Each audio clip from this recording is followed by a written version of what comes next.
We've got a broken air filter, and I think once we get this out, we'll be able to take off this Viscous fan because this is broken.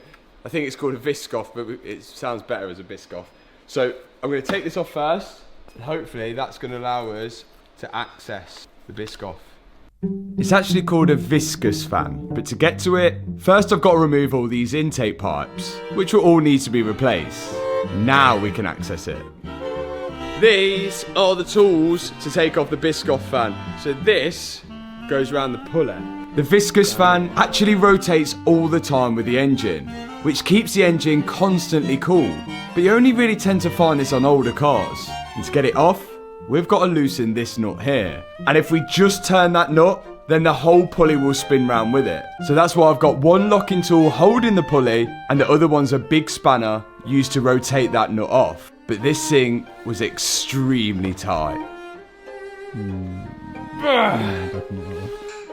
We tried everything. We even questioned whether we was doing it the right way. And looking online, apparently a lot of people struggle with the same thing. This thing is so tight, we're having to go for an air chisel. What they tend to use is an air chisel to get it off. Which still wasn't working. It's ridiculous, isn't it?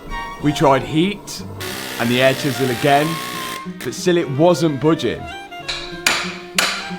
We questioned whether the impact of the crash had actually knocked it on harder or something along those lines, but nothing could explain how tight this was. In the end, we ended up drilling through the nut to try and release the tension.